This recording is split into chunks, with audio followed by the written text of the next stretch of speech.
Feeling of fear, साबित हुआ कि एंग्जाइटी में बहुत बड़ा जो एलिमेंट है वो फियर का एलिमेंट है, खौफ किसी एक कैफियत। लेकिन सिर्फ खौफ एंग्जाइटी नहीं होगी, ठीक है। खौफ एक नेचुरल इमोशन है, जैसे बच्चे को कोई जानवर देख के खौफ आ जाता है, ठीक है। लोगों के तरह तरह के खौफ होते हैं, लेकिन वो खौफ जब सर पे सवार हो जाए और वो खौफ एक मुस्तकिल आपकी पर्सनैलिटी का हिस्सा बन जाए किसी चीज को लेके, तो जाहिर है कि वो फिर एंग्जाइटी की शक्ल इख्तियार कर जाता है। तो इसमें कीवर्ड है खौफ। उसके बाद है ड्रेड कहते हैं कि डूम की एक फीलिंग, यानी कि मैं तबाह हो रहा हूं और इंसान को टोटली ऐसी फीलिंग आए कि ना बस सब कुछ खत्म हो रहा है। और फिर इसमें अनईजीनेस है, अनईजीनेस को हम कहेंगे बेचैनी किसी एक कैफियत है कि दिल घबराने लग जाए, ठीक है ना। कई लोग कहते हैं कि जैसे ही शाम ढलती है तो हमारा दिल घबराने लग जाता है और हमें ना अजीब से थॉट्स आने लग जाते हैं। कुछ लोग को रात सोते हुए दिल बहुत घबराता है और हार्ट बीट तेज हो जाती है अचानक से, ठीक है ना। करवट लेते हैं तो हार्ट बीट तेज हो जाती है वगैरह वगैरह। तो ये जो अनईजीनेस की फीलिंग है, कुछ लोगों को सोशल एंग्जाइटी डिसऑर्डर होता है, राइट। तो सोशल एंग्जाइटी डिसऑर्डर यानी कि लोगों में जाके, एक महफिल में जाके, ठीक है ना। कुछ लोग को पब्लिक स्पीकिंग से बहुत एंग्जाइटी होती है, ठीक है। एग्जाम देते हुए एंग्जाइटी होती है। तो ये जो फीलिंग ऑफ अनईजीनेस है और इसकी वजह स्ट्रेस होती है। एंग्जाइटी की रूट कॉज स्ट्रेस है। और फिर एक और डेफिनेशन है कि anxiety is an emotion characterised by feelings of tension. Anxiety जो है ये एक इमोशन का नाम है जिसमें टेंशन की फीलिंग है, वरीड थॉट्स हैं, बहुत ही परेशान कुन थॉट्स और बहुत ही परेशान कुन ख्यालात आपको आते हैं और आप परेशानी की हालत में होते हैं और आपको समझ नहीं आ रही होती कि अब क्या होगा। आपको ब्रेन फॉग हो जाता है, एकदम से जहन काम करना बंद हो जाता है, हवाइयाँ नहीं उड़ जाती, जैसे उर्दू में कहते हैं कि हवाइयाँ उड़ गई, और आपको डर सा लग रहा होता है कि इधर से कोई ना आ जाए, ठीक है ना, आके मुझे कुछ कह ना दे। या ये कि आप गाड़ी में बैठे हुए हैं तो एकदम आपको डर लग रहा है गाड़ी मेरी कहीं ना लग जाए, गाड़ी कोई मार ना दे आके, ठीक है ना। तो ये फीलिंग्स ऑफ ड्रेड भी है, फीलिंग्स ऑफ टेंशन है, वरीड थॉट्स है। और इसके साथ जुड़ा हुआ है physical changes like increase blood pressure. ये बहुत इंपॉर्टेंट है और स्पेशली ओल्ड एज में, जो कि मैंने आपको कहा कि आज के दौर में एंग्जाइटी बहुत बढ़ चुकी है। उसकी बहुत बड़ी वजह सोशल मीडिया एडिक्शन है, मोबाइल फोन एडिक्शन है। उसकी बहुत बड़ी वजह ये जो रैपिड सोशल चेंज आई है, रोल्स एंड रिस्पॉन्सिबिलिटीज अचानक से चेंज हुए हैं।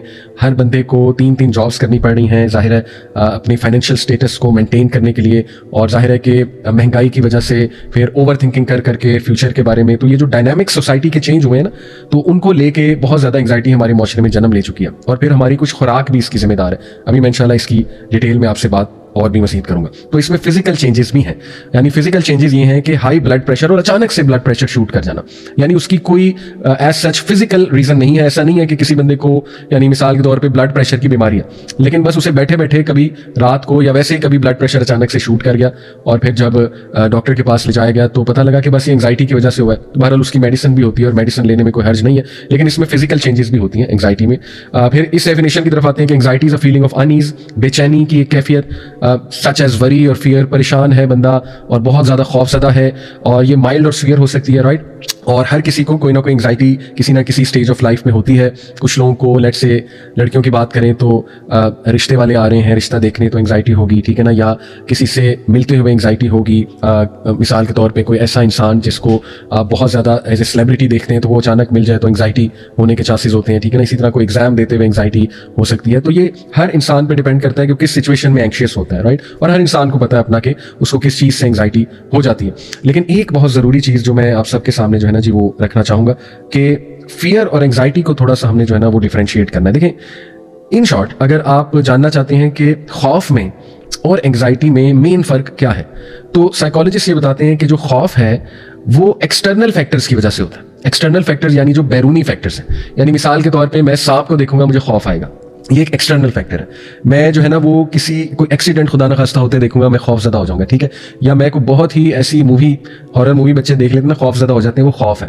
तो वो उसको अभी हम एंग्जाइटी नहीं कहेंगे, क्योंकि एंग्जाइटी जो है ये ज्यादातर इंटरनल रीजंस की वजह से होती है, अंदरूनी जो कैफियत है और अंदरूनी वजूहात है। उस अंदरूनी वजूहात में बायोलॉजिकल रीजंस भी हैं, जैसे कि हार्ट बीट का तेज होना, हमारे जो नर्वस सिस्टम है उसमें sympathetic nervous system, parasympathetic nervous system, इसको आप मजीद पढ़ सकते हैं।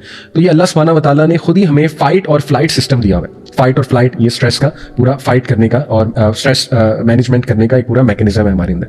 तो होता यह है कि सिंपैथेटिक और पैरासिम्पैथेटिक नर्वस सिस्टम आपस में मिलकर काम करते हैं। एक सिस्टम जो है वो आपको प्रिपेयर करता है फियर के लिए, ठीक है, यानी हार्ट बीट तेज हो जाना। जैसे आप किसी गली में जा रहे हैं, अंधेरा है, वॉक कर रहे हैं, अचानक से सामने से आपको कोई खौफनाक सी चीज नजर आई, ठीक है, अब एकदम आपका हार्ट बीट तेज हो जाएगी, खौफ किसी कैफियत आएगी, रोंगटे खड़े हो जाएंगे, राइट। तो ये है जो है ना आपके अंदर जो पैरासिम्पैथेटिक आई गेस या सिंपैथेटिक, अभी मुझे जाहिर जहन में नहीं आ रहा, लेकिन इनमें से कोई एक सिस्टम आपको इस पे वर्क कर रहा है। और उसके मदे मुकाबिल जो दूसरा सिस्टम है वो कुछ केमिकल्स रिलीज करके आपके मसल्स को रिलैक्स कराएगा और आपकी हार्ट बीट को नीचे लेकर आएगा। तो ये तो अल्लाह सुब्हानहू व तआला की तरफ से देखिए एक नेचुरल सिस्टम हमारा है।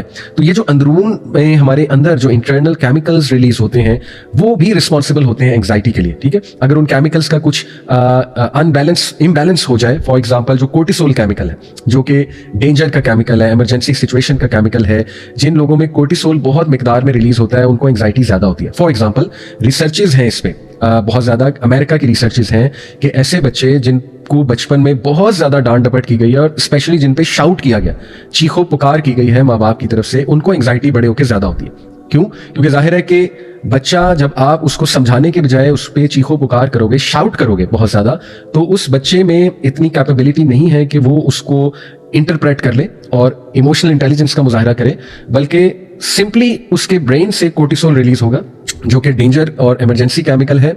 और ये केमिकल जितना ज्यादा रिलीज होता है तो ये आईक्यू सप्रेसर भी है। ये केमिकल ये हमारे आईक्यू को सप्रेस करता है। इसीलिए इस रिसर्च के मुताबिक वो बच्चे जिनके घरों में बहुत लड़ाई होती है, ये मैं सेम रिसर्च आपको कोट कर रहा हूँ, माँ बाप के दरमियान बहुत लड़ाई है या बहुत ही बुरा माहौल है घर का, गालम गलोच हो रही है, ठीक है ना, या आपस में भाई भाई लड़ रहे हैं, बहुत सीरियस लड़ाइयाँ हो रही हैं, तो उन घरों के जो बच्चे हैं उनका आईक्यू भी लो होता है कंपेयर टू अदर चिल्ड्रन, और जाहिर है कि वो बच्चे सही से पढ़ भी नहीं पाते और फ्यूचर में जाके फिर उन्हें एंग्जाइटी भी बहुत ज्यादा होती है। तो ये सारी आप समझ रहे हैं, मैं डिफरेंस बताना चाह रहा हूँ कि एंग्जाइटी बिल्ड कैसे होती है।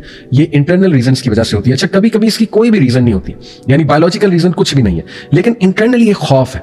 और मिसाल के तौर पे हम साइकोलॉजी में साइकोसोमैटिक डिसऑर्डर्स एक चीज पढ़ते हैं।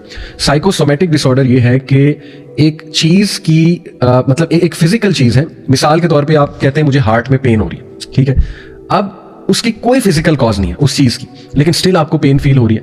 आप डॉक्टर के पास जाते हैं, डॉक्टर ईसीजी भी चेक करता है, डॉक्टर जो है वो इकोग्राफी भी करता है, डॉक्टर जो है वो सब कुछ करता है और कहता है कि यू आर परफेक्टली फाइन, ना आपको डायबिटीज है, ना ब्लड प्रेशर है, ना कोई और मसला चल रहा है, ECG is also perfectly fine, लेकिन आप स्टिल कहते हैं मुझे दर्द हो रहा है, ठीक है। तो इस तरह की जो कैफियत है उनको कहते हैं साइकोसोमैटिक डिसऑर्डर्स, जिनकी कोई फिजिकल कॉज नहीं होती, लेकिन स्टिल आपको फिजिकल एक पेन या एक कैफियत ऐसी हो रही होती है कि हाँ मुझे हो रहा है। और एंग्जाइटी में ऐसे होता है। एंग्जाइटी में लोगों को लगता है कि हमें हार्ट अटैक होने लगा, और स्पेशली जब पैनिक अटैक होता है तो लोगों को लगता है हमारी ब्रीथिंग खत्म हो रही है, और वाकई ही ऐसी फीलिंग आ रही होती है, ठीक है ना, लोग सांस नहीं आ रहा होता उन्हें इन एक्सट्रीम केसेस, और लोगों पे बेहोशी भी एक किस्म की तारी हो जाती है। लेकिन बाद में जब चेकअप कराया जाता है तो पता लगता है कोई फिजिकल कॉज इसकी नहीं है, यानी there is nothing going on inside the body जिसने कॉज किया हो। तो ये इस लेवल पे एंग्जाइटी अटैक करती है कि with in the body obviously हमारा दिमाग जो है वो हमें इस एक्सेप्टेंस में ले आता है कि वाकई ही मुझे हार्ट बीट हो रही है और वाकई ही मेरी बॉडी में कुछ चल रहा है, राइट। तो ये इस लेवल पे भी खतरनाक हद तक अटैक कर देती है।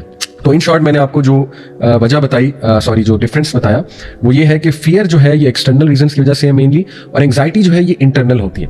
और इसमें एक और जो है वो बहुत डिफरेंस है कि फियर जो है ना ये शॉर्ट लिविंग है, और एंग्जाइटी जो है ना ये किसी फ्यूचर ओरिएंटेड रीजन की वजह से हो सकती है, और ये एक लॉन्ग एक्टिंग रिस्पॉन्स है।